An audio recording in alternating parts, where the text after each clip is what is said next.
Assalamualaikum warahmatullahi wabarakatuh. Pada pertemuan kali ini kita akan membahas tentang explicit cursor. Pada praktikum kita yang ke-21 ya, tentang explicit cursor.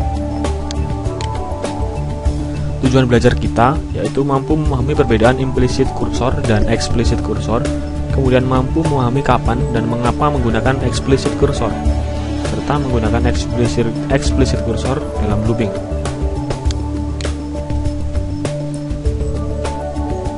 Setiap perintah SQL yang dieksekusi oleh Oracle server memiliki kursor di dalamnya. Jadi ada dua tipe kursor. Yang pertama implicit, dideklarasikan oleh Oracle untuk semua DML dan DLSQL select statement. Dan explicit kursor dideklarasikan dan diberi nama oleh programmer. Nah, untuk mengontrol explicit kursor, kita gunakan skema berikut. Yang pertama, kita deklarasikan dulu nama kursornya. Kita buka kursor, lalu kita fetch.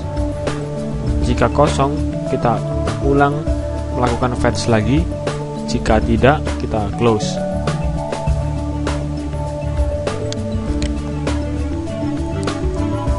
Jadi untuk mengontrol explicit kursor ada tiga tahap. Yang pertama, membuka kursornya dahulu. Jadi digambarkan seperti ini. Kemudian kita fetch a row, kita ambil sebuah baris menggunakan kursor. Dan yang terakhir, menutup kursornya. Di sini bisa kita lihat kursor pointer tidak menunjuk ke suatu active set atau kursor. Jadi bisa dibilang kursor ini dia menghitung sebuah record yang dihasilkan dari sebuah SQL statement.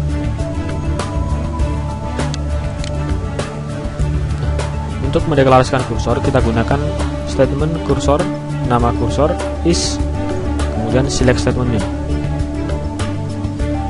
Beberapa aturan dalam pembuatan kursor, pendeklarasian kursor. Yang pertama, tidak boleh menggunakan klausa into di dalam pendeklarasian kursor. Jika pemrosesan baris dalam sequence tertentu diperlukan, gunakan klausa order by dalam query. Nah, contoh pendeklarasian kursor seperti ini ya. Kita declare kursor, nama kursor, is, select statement yang kita buat, yang kita inginkan.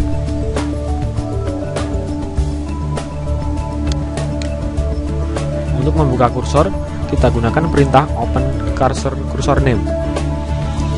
Nah, beberapa peraturan di dalam membuka kursor ya.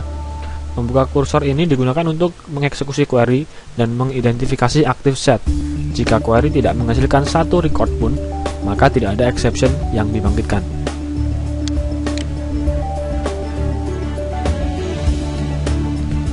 Kemudian fetching data dari kursor bisa dikatakan ini adalah tahap untuk mengambil data dari sebuah kursor. Caranya kita lakukan perintah fetch, kemudian nama kursor, into, nama variabel atau nama record. Jadi seperti ini kita fetch emp kursor, into, v emp no dan v ename.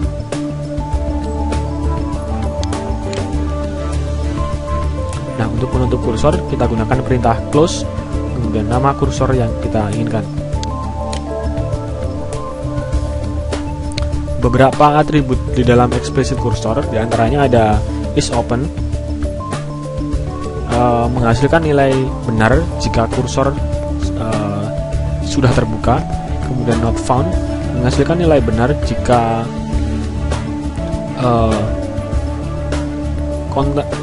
record yang ada tidak menghasilkan nilai. Kemudian found, ini kebalikannya dengan not found ya, menghasilkan nilai benar jika kursor itu mengembalikan sebuah nilai. Kemudian row count digunakan untuk menghitung untuk nomor baris yang sudah dikembalikan dalam waktu tersebut.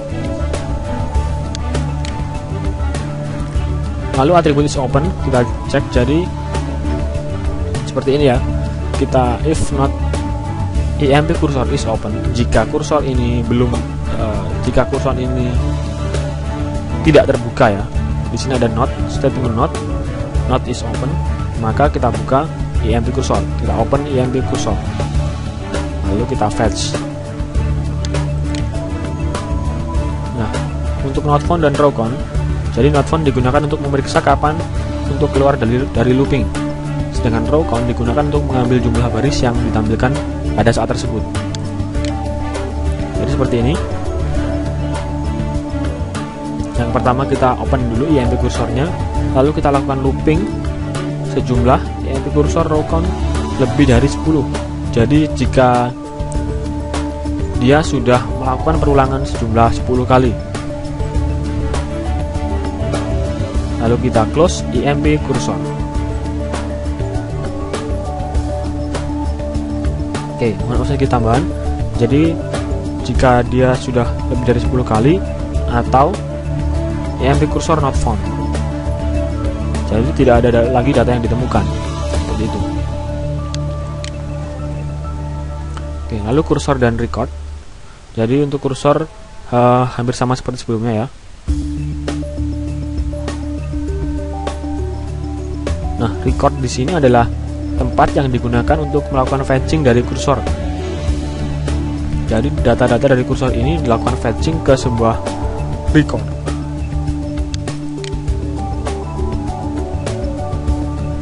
Kursor for loops. Jadi for loop digunakan sebagai jalan pintas untuk memproses eksplisit kursor. Record ini dideklarasikan secara implisit.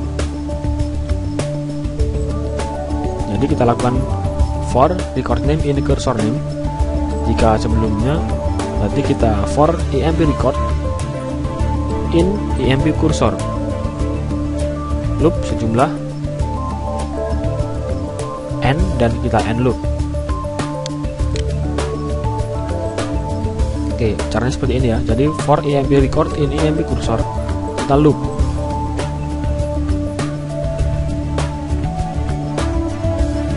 Dan kita akhiri perulangannya dengan loop. Nah, selanjutnya adalah for loops dengan subquery. Nah, jadi record di sini kita gunakan dengan mengambil dari sebuah select statement, bukan dari record, bukan dari kursor. Kita ambil dari sebuah select statement. Hampir sama juga seperti record tadi ya. Maksud saya kursor. Baik, mungkin sekian untuk pertemuan kita yang ke-21, pertemuan praktikum kita yang ke-21 ya, tentang explicit kursor. Terima kasih atas perhatiannya. Wassalamualaikum warahmatullahi wabarakatuh.